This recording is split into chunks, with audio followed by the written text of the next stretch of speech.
I remember feller telling me he discovered a weed down here. The name for it is loco weed. The cows and horses that consume it become more aggressive and often bolt. In 1972, at the tender age of 14, his father passed away unexpectedly. He kept his emotions hidden for 53 years. Now that he's 67 years old, Dan Blocker's son is shocking fans with his revelations. Unfortunately, the Brooklyn 999 actor couldn't enjoy his youth because of the hordes of admirers following him everywhere he went. In addition, he discusses the reality of his own acting career. It was unexpected for Hoss Cartwright's reserved son to make such a statement. His birthplace is Dalb, Texas, and he entered this world on December 10, 1928. Upon his arrival, he heard a commotion.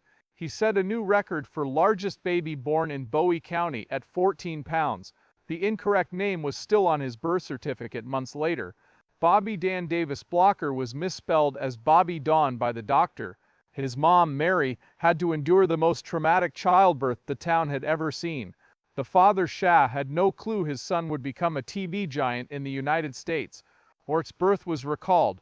The fact that no one had ever surpassed 14 pounds was a topic of conversation among locals for quite some time. At the age of 6, Dan and his family relocated to the little farming town of O'Donnell in West Texas. Earlier in the year, Dan's elder sister, Virginia, passed away from pneumonia when she was 11 years old. They felt downcast. Dan was 5 years old on that particular day. Despite their deep sorrow, the family knew they had to put the death behind them and go on. They made their homes in the rear of Shaq's grocery store. Dan started helping people out behind the warehouse as early as 5th grade, when he was already playing with 40-pound bags of cow feed. Approximately 3,000 people called this town home in bygone days. 2 lumber yards, 2 medical offices, and 2 pharmacies are located here. Everyone knew Dan, who lived there and wasn't simply the shopkeeper's kid. His size would be remembered, but his work ethic would be respected. Not only did Dan grow taller, he also bulked up rapidly. When he was 10 years old, he weighed 105 pounds and stood 5 feet tall. His height at the age of 12 was 6 feet and 200 pounds. He dwarfed not only the other children but also many of the adults. He actually collaborated with them on projects involving silos, grain trucks, and other heavy lifting tasks. Dan was able to box with bigger boys because Main Street was even closed off on Saturday nights. Combating men in their 20s began when he was 13 years old. It was always him. He went so far as to assist a man whose vehicle had fallen off a jack once. Regardless of its veracity, he could undoubtedly pull it off. At 6 feet 4 inches tall, 275 pounds, and wearing size 14.5 shoes, Dan's father would make fun of him, saying that he was too big to ride and too small to pull a wagon, a quirk that would later bring him fame. At the age of 12, his parents sent him to the Texas Military Institute in San Antonio, likely hoping that the discipline would help him become more than just a big boy. General Douglas MacArthur had been trained there. The lessons of discipline, toughness, and focus that Dan learned at TMI served him well throughout his life. Following his graduation in 1946, he attended Hardin-Simmons University and played football there. At 18 years old, he was a natural. He was built like a tank, strong, quick, and liked by his teammates. However, that was not the end of his story. That occurred at Sul Ross State, where he transferred in 1947 and volunteered to assist backstage with a school production of Arsenic and Old Lace. The production required someone strong enough to carry fake dead bodies, and Dan agreed. This experience changed his major from physical education to drama, and he felt a new sense of purpose emerged. Dan continued to play football at Sul Ross, but the theater became his life. He worked odd jobs like performing in rodeos and bouncing at bars to pay for school. On stage, he found his purpose. His classmates and teachers encouraged him. In 1950, he graduated with a degree in speech and drama. Everyone expected him to pursue sports, but he chose something more challenging with no guarantees. Professional football teams and boxing promoters approached him, but he turned them down. He didn't want to make a living using his fists or simply his size. Dan Blocker, who was 6 foot tall and 250 pounds, was drafted into the United States Army in November 1950, just as the Korean War was escalating. He had moved to Boston in 1950 to be a part of summer stock theater, but he didn't know anyone there and had to travel 2,000 miles. Despite the hardships, he was happy there. He worked in weekly plays for little pay, learned lines quickly, and played many roles. There was no easy way to dress a man of that stature. The army spent a whole month searching for boots in his size, 5 feet. The unit immediately deployed Blocker to the front lines in Korea after sending him to Japan for basic training. In December 1951, he enlisted with the F Company of the 45th Division's 179th Infantry Regiment. When he arrived, the locals dubbed him the Big Un. They wasted no time getting to work fighting. The frigid ravines bordering the Jamestown line were where his unit was dumped. Mud, bullets, and snow filled the days. Blocker initially joined as a private but quickly left. He went from corporal to sergeant to master sergeant in no time at all, due to his excellent leadership. A lot of time flew by. Instead of passively following orders, he took the lead. Over the course of 209 days, Blocker was engaged in combat. On Christmas Eve 1951, I'll never forget one of his lowest points. After 10 hours of trying, Blocker and his crew finally got off Hill 2055. The weather was hazardous, gloomy, and frigid. On May 25, 1952, things took a turn for the worst. Defending Hill 200 resulted in 6 deaths and 21 injuries to Americans. Despite this, 132 enemy troops were also killed by the unit. While attempting to aid his wounded comrades in one particularly vicious battle, Blocker was shot while fighting through ambushes and mortar fire. Although his actions earned him a Purple Heart, they also altered his personality. The amount of things he had seen was overwhelming. As soon as he returned home, he denounced war, namely the Vietnam War. To him it was obvious. The last thing he wanted was for American bombs to land on innocent civilians after everything he had gone through. The war, however, also revealed Blocker's darker side. When the going got tough, he could take the lead. Old Baldy and Porkchop Hill were both treacherous terrains, and he was instrumental in both planning and leading teams through them. His companions once unwittingly stepped into a trap. Blocker maintained his composure and led the charge back, even though the enemy was obviously stronger. His massive frame served him well in rescuing injured people, but it also rendered him an easy target. But he kept trying. Prior to the deployment of his unit in July 1952, he had garnered numerous accolades. Some of these decorations were the Korean Presidential Unit Citation, 2 campaign stars on the Korean Service Medal, and the Combat Infantryman Badge. On September 24, 1952, he was discharged from the Army. Just 2 days later, he tied the knot with his wartime sweetheart, Dolia Lee Parker. Their relationship had taken a permanent turn after he wrote to her from Korea. A little ceremony took place in Carlsbad, New Mexico.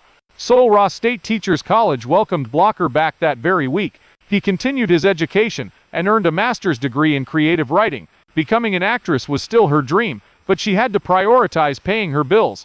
He started instructing high school students in theater and English in Sonora, Texas. His students remarked on how his commanding presence filled the school, particularly during his Shakespearean readings. Carlsbad, New Mexico was Dan Blocker's next stop after a year of teaching in Sonora. Eddy Elementary School was where he coached and where he taught 6th grade. Despite his career as a teacher, he never ceased to enjoy playing. Using his classroom as a stage allowed him to nurture his passion for theater. Subsequently, an anomaly occurred. Blocker and his family traveled from Sonora to Hollywood during the summer. A job search was not intended. They were returning from a vacation. But destiny had different plans. While dressed as a cowboy complete with high-heeled boots, a flashy shirt, and a big straw hat, a talent agency caught Blocker making a call at a phone booth.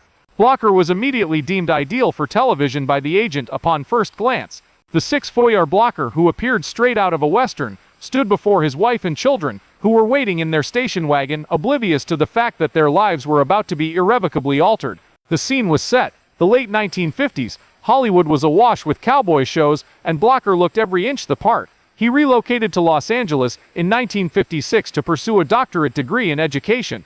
He was very dedicated to his studies and worked as a substitute teacher in Glendale schools to help support his family. He had 4 children, Deborah Lee and Dana Lynn, twin daughters, who were born in 1953, David, a son, in 1955, and Dirk, a grandson, in 1957. Life was hectic, but he kept everything in its proper place. Dan Blocker didn't begin his acting career as a star. In 1957, he played a monster named the Goon in a Three Stooges short film called Outer Space Jitters. He was 6'4" tall, weighed more than 300 labor, and wore a full alien costume.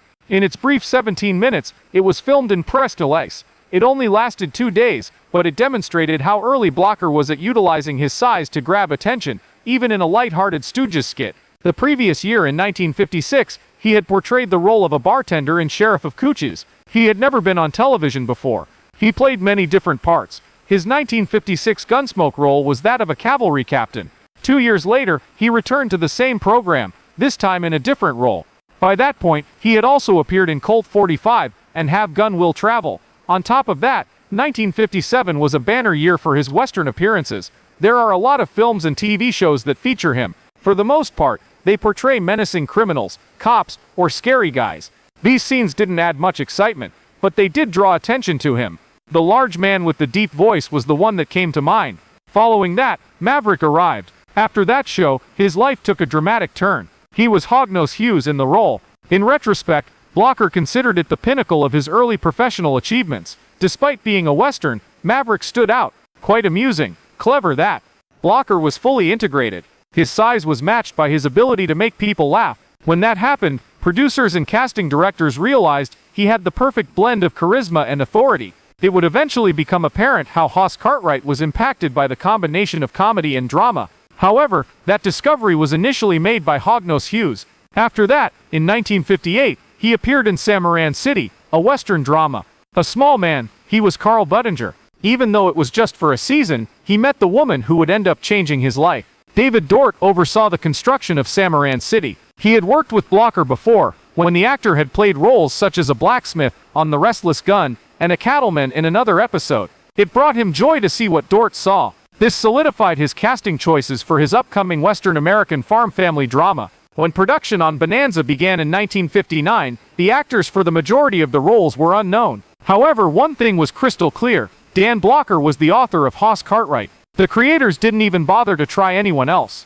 With this, they were fully aware. They were also correct. The show's ratings took a nosedive at the beginning, placing it at number 45. Things turned around thanks to Blocker's performance, though. The show gradually rose in the ratings. It surpassed all other American television shows in terms of viewership a few years down the road. At first, Hoss was meant to play a lighter role. It was more of a joke that he was supposed to be the big slow guy. Someone who could really punch without saying a word. His character was meant to be foolish and unintelligent, but he was anything but that. The man behind that massive frame was an English teacher with aspirations of earning a doctorate. He possessed a master's degree. By portraying Hoss as kind, thoughtful, and heartfelt rather than foolish, he brought all of that to the role. As soon as the authors realized this, they began altering Hoss to match Blocker. He transitioned from a supporting character to the show's beating heart. Hoss had won over viewers by the third season, when Bonanza soared to number 2 in the ratings.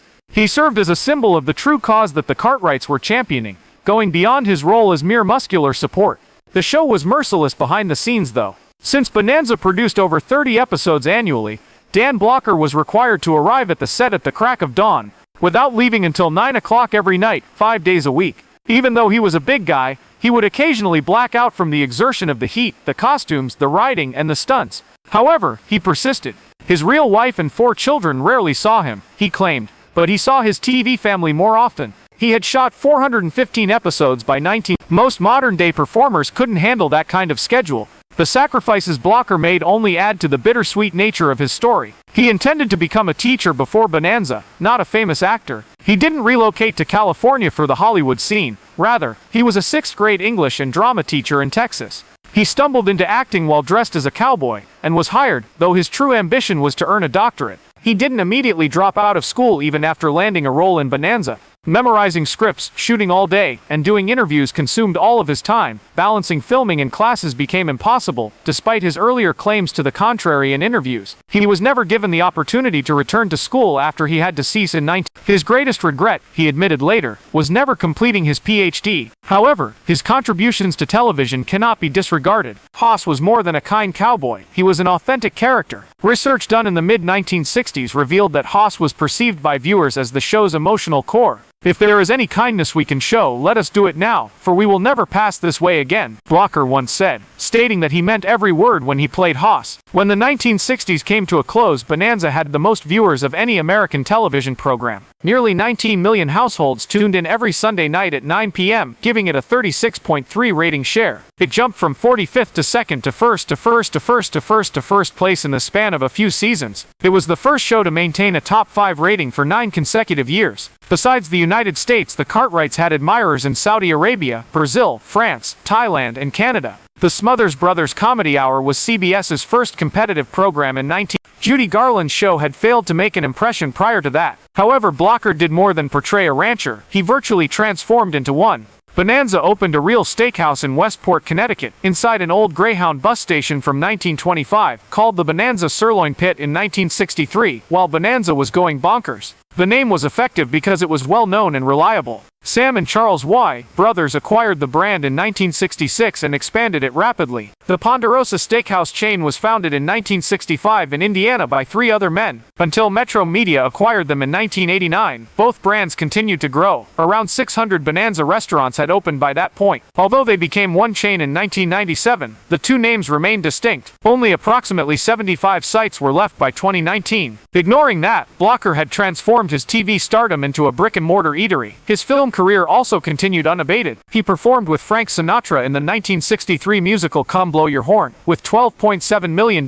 it was one of the year's highest-grossing films and a comedy by Neil Simon. Blocker reprised his role as the menacing businessman Rudy Corman in the 1968 crime thriller Lady in Cement, which reunited him with Sinatra. A gritty, jazzy Miami feel pervaded the film. However, others failed to notice something else. Chuck Norris, who was already famous when the show was airing, taught karate to all 4 of Dan Blocker's children during its peak. The kids of Michael Landon were in their training sessions, and the cast quickly became like a family. They were married in 1952 after meeting in college, and Blocker and Dolia Parker remained together until his death in 1970. Dirk went on to become an actor, and their son David became a successful producer who took home an Emmy in 19... Blocker never allowed his fame to separate him from his family.